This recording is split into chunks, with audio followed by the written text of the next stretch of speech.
We've heard from all of the candidates tonight, and we thank you for that. There is some concern, and of course I was concerned myself, and perhaps you did not notice that when we were summarizing everything and the activity with the people out there in the audience talking, I had called to make a motion.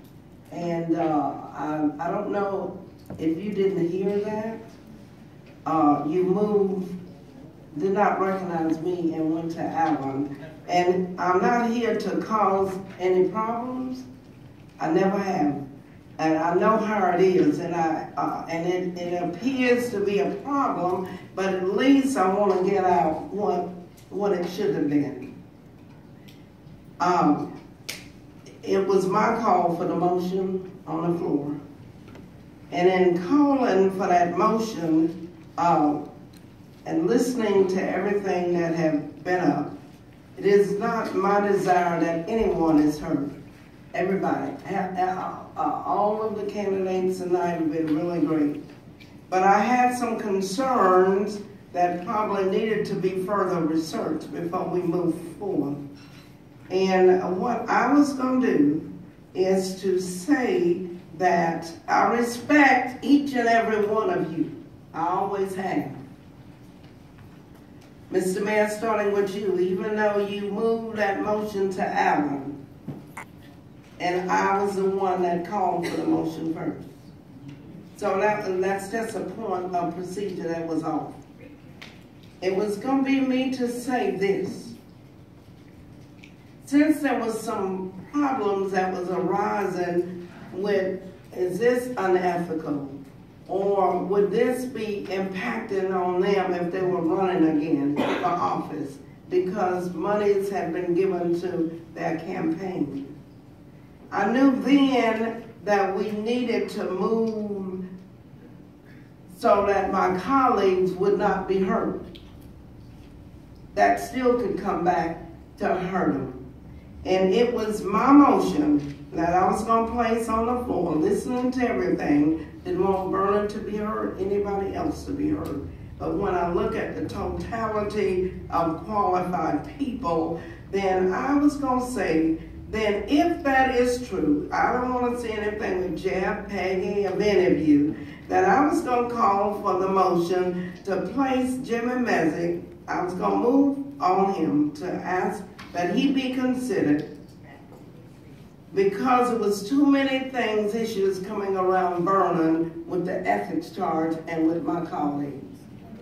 And that, I did not get a chance to do so, Mr. Mayor, because apparently, I was going to say to you this, that it was because maybe you didn't notice. I said it loud and clear. I wanted to make a motion.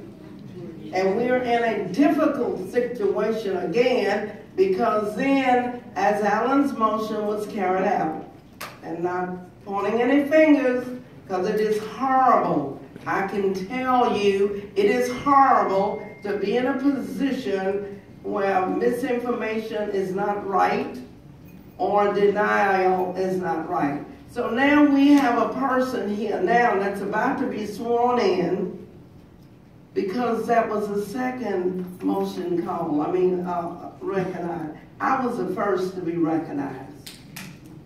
And I should have had the opportunity to say what it was I wanted to do. And in doing so, I was trying to spare my colleagues of any future type anything that came upon them. So what do we do now? I will not dare do to Heather what had been done to me. And believe me, I'm a strong person. I've moved forward because I know most of that was done out of immaturity. Most of that was done out of strategy before you came to the table. I know that. I know it's factual. But see, I'm a bigger person than that because I love Milton. I really do. We got too many people out there that's pitting against each other. Somebody made, I believe it was him, I complimented you on that, catering to no group, because we have all these citizens out here. And we're all hurting. We want businesses, we want movement, but we don't want it because you want this or you didn't want that. We have a problem, and I hope we can move on. And Mr. Mayor, please, please, listen and watch. As a matter of fact, I know you heard me because you recognized me by looks. But you moved it to another person. And I don't want this young lady to be embarrassed like I was. Because what happened to me was out of devious, grouping, ugliness, and violence. And I wouldn't dare do that. But I wanted to bring forth what I planned to do was to spare all of you from any ethical concerns in terms of campaign contribution. See, I love mankind, and I respect mankind. And until we get to that, no matter who is on that, and if we begin a council to group with other people, against people, we've done some wrong stuff here. After last meeting, I called Gail Timms, because Gail is usually calling me, or my family and her family were good friends all through the time. Gail had done such a superb job on that preservation board. Kind lady. Many of you know that she's a little sickly now. I did not want Gail to hear that in her condition as to what happened. All of the craziness, all of the ugliness that came out. So I thought I'd give her a call, and I wanted to ask her, and she said somebody had called and let her know what had happened. She said, you know, I like that preservation board, and I still wanted to be on that board, but I'm a little sick now. She said sometimes it's good for new people, but not if they have a grouping, our own agenda. And I said to her, if you wanted to be on that board, I'm coming and rally for you tonight.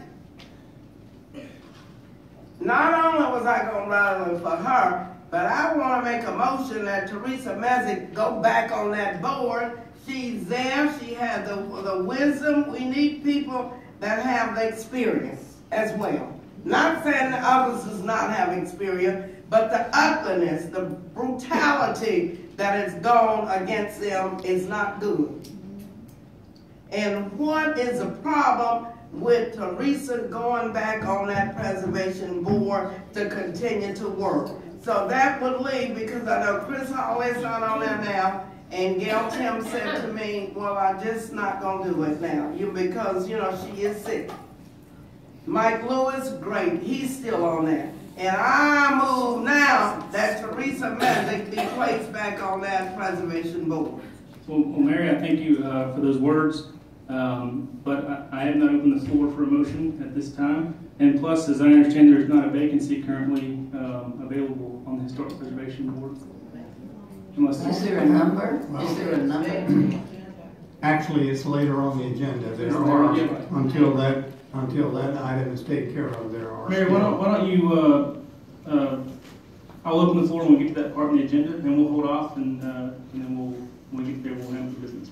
I certainly will appreciate that, and I hope you understand what I mean, how we move when we don't recognize when we create problems. And that was a problem created. I would not ever dare create a problem for her in terms of prolonging this, I wouldn't dare take away from her what she just got.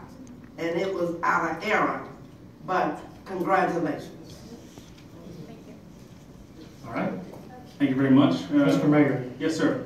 Mary, I understand what you're saying, but anytime a motion's made, we are allowed to amend it. And if the mayor did this, whether it's you or any time that we're talking and somebody wanted to make a motion first or felt they said it first, we can always amend. So we still had an opportunity, or you have an opportunity at that time, and no matter what the subject is, we have a time to amend it and go from there. I realize that with the parliamentary procedure, but it did move fast. It moved fast. And even, and that I can speak on too, was really, it was boom, boom, boom, boom. You know, no, I couldn't get anything in on that or whichever. But I did not try, I'm not gonna lie, to get that in because it went so, I was saying, gosh, you know, he didn't recognize this. But giving you due respect, I don't think it was any bias, anything from your heart. It was an oversight. But this is a time for growth and development. And if we would try to all work together, we will have a better Milton.